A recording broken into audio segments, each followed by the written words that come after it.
इस वीडियो में हम पार्ट 2 3 सवाल के स्वाध्याय का सॉल्यूशन करेंगे।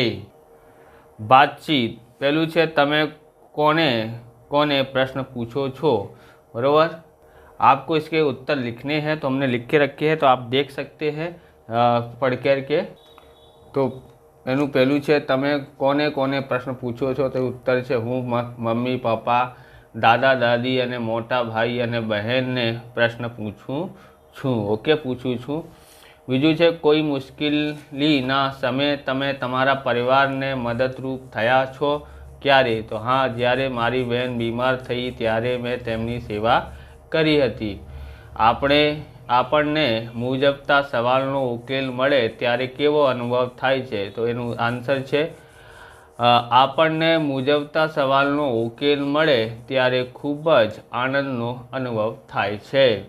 बीजो चौथुं है जो कवि वाळाए 3 सवालना उत्तर ना आप्या होत तो उत्तर है जो कवि वाळाए 3 सवालना उत्तर ना आप्या होत तो आपने भोज राजा द्वारा पूछायेला प्रश्नों उत्तर जाणवा न मळ्या होत, बाळाने आटलू गौरव प्राप्त न थयुं होत अने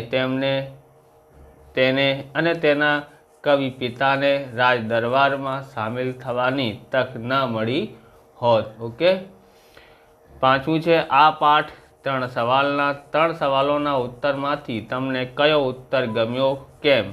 तो तीजो सवालनो उत्तर बधु गम्यो कारण के तेमा कवि वालाए भगवाननी गुप्त योजना व्यवस्था अने नियम विषे बात करी छे। हवे छठ्ठू है तमने कोई सवालनो उत्तर न मळे त्यारे उत्तर मेळववा तमे शुं करो छो? तो मने कोई सवालनो उत्तर न मळे त्यारे उत्तर मेळववा माटे मित्रों पिता माता थी चर्चा करीने उत्तर मेळवવાનો प्रयत्न करूँ छूँ। गूगल थी पण उत्तर शोधीशुं।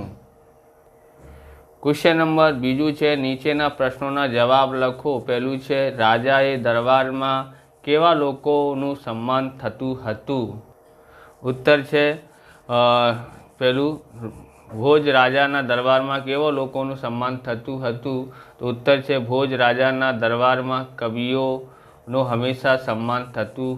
नवा कविओ ज्ञानीओ अने पंडितोनु पण सम्मान करवामां आवतुं हतुं। आपको इस प्रकार के वीडियो देखने हैं तो डिस्क्रिप्शन में आपको अलग अलग विषयों की प्लेलिस्ट की लिंक मिल जाएगी, वहाँ से जाके आप देख सकते हो। चैनल पर नए हैं तो चैनल को सब्सक्राइब कर लेना, क्योंकि हम इस प्रकार के वीडियो आपके लिए बनाते रहते हैं। तमने आवा प्रकारना वीडियो જોઈએ तो डिस्क्रिप्शन लिंक आपेली है, ત્યાંથી તમે જોઈ શકો છો। चैनल पर नवा છો तो चैनल ने सब्सक्राइब કરી લેવાનું। लाइक करीने हाइपનું बटन देखाय तो आ તમે हाइप पण કરી શકો છો। ओके, लाइक शेयर कमेंट दबा के करना है आपको। दूसरा देखते हैं भोज राजा द्वारा पूछायेला प्रश्नों सेना विषयना हता? उत्तर है भोज राजा द्वारा पूछायेला प्रश्नों भगवान विषयना हता। भगवाननु अस्तित्व तेमना मोड़ानी दिशा अने तेमना काम विषयना प्रश्नों हता। तीजू है भोज राजाना सवालना उत्तर आपवा माटे कविए 1 सप्ताहनो समय साथी मांग्यो हशे। उत्तर है भोज राजाना 3 सवालमांथी एक पण सवालनो उत्तर कविए आवड़तो न होत तो तेथी अन्य जाणकार लोको साथे चर्चा करीने के शोधखोळ करीने सवालना उत्तर मेळववा माटे कविए 1 सप्ताहनो समय मांग्यो हतो। चौथुं है कवि वाळाए सवालोना उत्तर माटे कई कई वस्तुओं दरबार में मंगावी केम? उत्तर है कवि वाळाए सवालना उत्तर माटे दूध अने दीवो मंगाव्या कारण के कवि वाळाए वस्तुओं द्वारा राजाना सवालों विषे चर्चा करीने उत्तर आपवा इच्छती हती। ओके, आगे जोईए। हवे पांचमू है दीवाथी प्रकाशित थयेला दरबार कई बाबत ने स्पष्ट करतो हतो? तो दीवाथी प्रकाशित थयेला दरबार भगवानना 4 दिशा में वास छे ए बाबत स्पष्ट करतो हतो। हवे जोईए छठ्ठू कवि वाळाना उत्तर ઉત્તર સાંભળ્યા બાદ રાજાએ કોનું કોનું સન્માન કર્યું? ઉત્તર છે કવિવાળાના.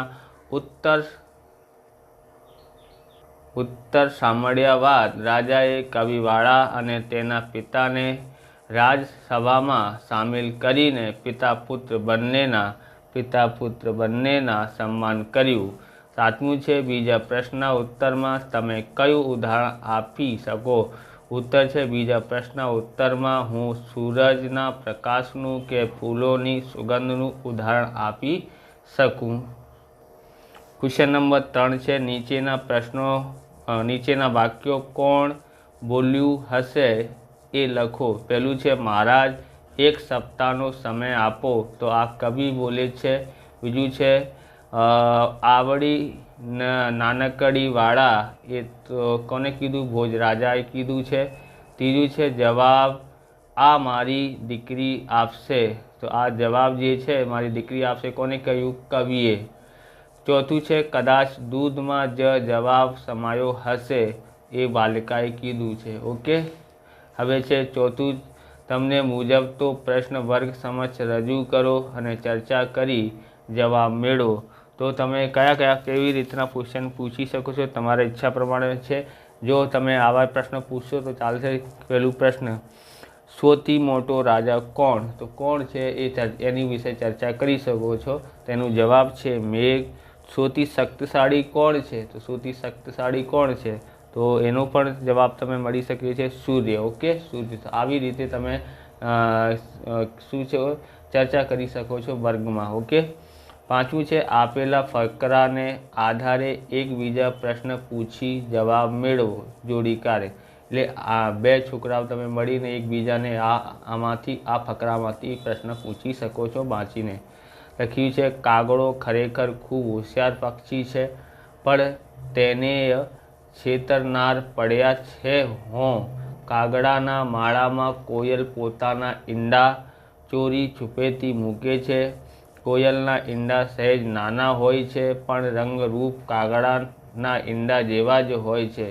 કાગડા અને કાગડી વારાફરતી આ ઈંડા સેવે છે. એમાંથી બચ્ચા નીકળે એને તે જાણે પોતાના જ બચ્ચા હોય તેવી રીતે ઉછેરે છે. બચ્ચા બોલતા થાય એટલે કૂ કરતા ઉડી જાય છે. તો ઉદાહરણ છે, તમે આવા રીતના પ્રશ્ન પૂછો છો કે કાગડા શા માટે હોશિયાર પક્ષી કહેવાય? બરાબર, તમે બીજા એવી રીતે પૂછી શકો છો. કાગડાના માળામાં કોણ ઈંડા મૂકીને જાય છે? ઓકે, એટલે કાગડાને કોણ છેતરે છે? આવી રીતે ક્વેશ્ચન આમાંથી પૂછી શકો છો. હવે છઠ્ઠું છે નીચેના આપેલા ફકરા વાંચી યોગ્ય સુધારા કરીને લખો. પહેલું છે અમેરિકા અવકાશ આવવું જોઈએ. વિષયક અધિકૃત આવવું જોઈએ. અહીંયા ખ લખ્યું છે, તો ખધિકૃત પુસ્તકો બળક પ્રમાણમાં લખવામાં આવે છે. અવકાશ યાત્રી હોવું જોઈએ, તો અહીંયા ખવકાશ લખ્યું છે, તો અમે અવકાશ લખી કાઢો. फिर अवकाशी આવવું જોઈએ, તો અહીંયા શું છે? ખવકાશી. ઓકે. સાહસો અને એક દિલ્હીના પુસ્તક લખનાર લેખક જીન પિયર હેરિસના પુસ્તક અચૂક હોવું જોઈએ. અહીંયા ખચૂક લખ્યું છે, વાંચવા પડે છે અને ખરેખર વાંચવા જ જોઈએ. તો એનો સુધારો આપણે કરીને લખ્યું છે. ઓકે, અહીંયા છે. આમાંથી જોઈને તમે સુધારી શકો છો. અમેરિકામાં અવકાશ વિષયક અધિકૃત પુસ્તકો અઢળક પ્રમાણમાં લખવામાં આવે છે. અવકાશ યાત્રીઓને અવકાશી સાહસો અને ખેલ દિલ્હીના પુસ્તક લખનાર લેખક જીન પિયર હેરિસના પુસ્તક અચૂક વાંચવા પડે છે અને ખરેખર વાંચવા જ જોઈએ. નીચેના વાક્યોને પ્રથમ ભાષામાં અનુવાદ કરો. ક્વેશ્ચન નંબર 7 છે. આ ભાષામાં અનુવાદ કરો. કારતક અને માગસર 2 મહિના હેમંત ઋતુના હોય છે, તો આપણે અહીંયા કર્યું છે. બરાબર, તમારે હિન્દીમાં લખવાનું તો હિન્દીમાં અને ઇંગ્લિશમાં લખવાનું તો ઇંગ્લિશમાં, બંનેમાં આપેલું છે. પહેલું છે કારતક અને માગસર આ 2 મહિનાઓના હેમંત ઋતુના હોય છે. તો हिंदी में है कार्तिक और माघ, यह 2 महीना हेमंत ऋतु के होते हैं. तो Kartik and Magsar are the 2 months of the Hemant season. Posh અને મહા आ 2 महीना शिशिर ऋतुना होय छे। तो पौष और माघ ये दोनों महीने शीत ऋतु के होते हैं। तो Paush and Maha are the 2 months of the winter यानी शिशिर सीजन। तीजू है कागड़ फागड़ अने चैत आ 2 महीना बसंत ऋतुना होय छे।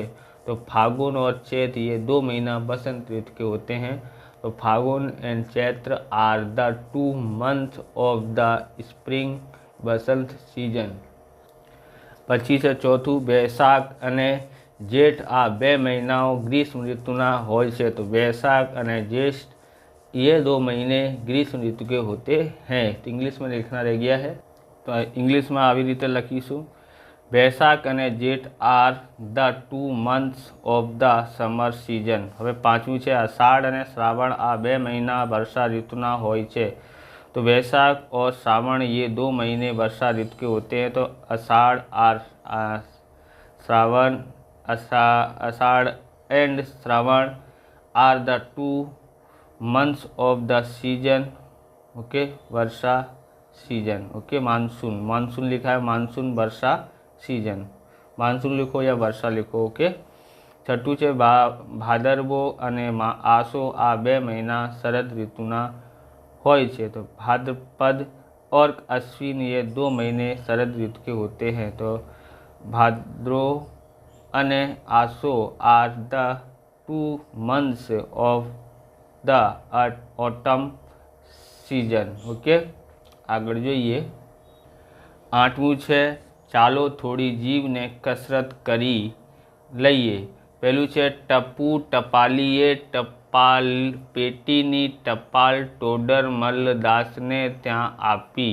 बीजू ते ठींगड़ा ठीचुक भाई ए ठामे ठाम थी ठड़िया इकट्ठा कर्या हता। तीजू है डाया लाल ढगले ढगले ढोलता ढोलता डाकोर पहुँचसे। चौथुं है ढोलीडो ढम ढम ढोल बगाड़े अने ढबू ढींगली गीतो गाए। नौमू है नीचेना फकरा वाँचीने सूचना प्रमाणे जवाब लखो। पहलू है महाराज हूँ कवि पुत्री मात प्रश्नों जवाब आपी रही छूँ एम आपनु स्थान सिंहासने उच्च पद छे अने प्रधान जीनु स्थान मंत्री पद छे। तेम ज भगवाननु स्थान दरेक बात दरेक चीज दरेक मनुष्य ने योग्य स्थाने राखवानुं छे। मात मानवी जीव जंतु पशु पंछीओ के वनराज ज नहीं। भगवाननु काम सूर्य चंद्र तारा आकाश ने पण योग्य स्थाने गोठवी राखवानुं छे। जमीन समुद्र हवा प्रकाश बधु ज योग्य स्थाने छे। हजारों वर्षोथी सवार सांज रात नियम मुजब थता ज रहे छे। क्वेश्चन नंबर 1 है सिंहनो आकृति वाळु आसन एटले सिंहासन। बीजू है नीचेनामांथी कयो शब्द अलग पड़े छे। तो दरियो सरोवर सागर समुद्र। तो सरोवर पड़े छे। ओके, आ जो दरियो है समुद्रना समुद्र समानार्थी शब्दों है पर सरोवर नहीं एटला माटे आ जुदू पड़े छे। ओके। तीजू है वृक्षोनी लांबी हार माटे फकरा में कयो शब्द वपरायो छे। तो वनराजी। चौथु है कवि पुत्री कोने संबोधन करी रही है। तो महाराज ने के भोजराजा ने। ओके, भोजराजा ने। भगवाननु शू काम है। तो अहींया फकरामांथी तमे लखी शको छो भगवाननु काम दरेक बात दरेक चीज दरेक मनुष्य ने योग्य स्थाने राखवानुं छे। मात्र मानवी जीव जंतु पशु पंछीओ के वनराजी ज नहीं। भगवाननु कार्य चंद्र सूर्य तारा आकाश ने पण योग्य स्थाने गोठवी राखवानुं छे। अहींया सुधी अहींयाथी तमे लखीने बरोबर अहींयाथी लईने अहींया सुधी लखी शको छो एनो जवाब। ये है फिगो का फोमो रोलर पेन जिसकी थिकनिक है 0.5 mm की थिकनिक है, यानी कि इसका पॉइंट है। आप ये पेन देखना चाहते हैं चेकआउट करना चाहते हैं तो डिस्क्रिप्शन लिंक है या वीडियो के नीचे लिंक है, वहाँ से आप चेकआउट कर सकते हो खरीद सकते हो बरोबर। 10મું છે તમારા વર્ગખંડમાં બોર્ડ કાઢો, પાટીઓ કઈ દિશામાં છે તે પરથી તમારી ડાબી, જમણી, આગળ અને પાછળથી દિશા લખો. શિક્ષકની મદદથી ખૂણા અને દિશાઓની માહિતી મેળવો. શિક્ષકની મદદથી કરવાનું છે. 11મું છે દૂધમાંથી માખણ બનવાની પ્રક્રિયા લખો. તો આપણે લખ્યું છે, તો આ રહ્યું. ઓકે, શું કેવી રીતે લખવાનું છે કે દૂધમાંથી છાશનું જરૂરી મેળવણ નાખીને 1-2 દિવસ રહેવા દો. એ દૂધમાંથી દહીં બની જશે. દહીં બન્યા પછી તેમાં જરૂરી પાણી ઉમેરી તેમના જરૂરિયાત પ્રમાણે બલોડા વડે બલોવો. આ રીતે તેમના થયેલી છાશ બલોવવાથી ધીમે ધીમે માખણ તરીને ઉપર આવશે. આ માખણને અલગ વાસણમાં લઈ લો.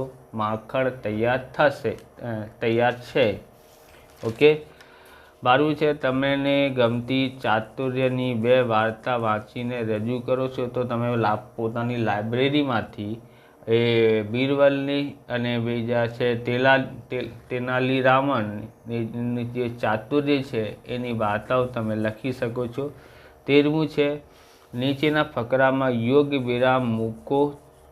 બરાબર, તો અહીંયા જંગલની એક હોટલમાં બધા રોકાયા હતા. રાત પડી અને અચાનક લાઇટ જતી રહી.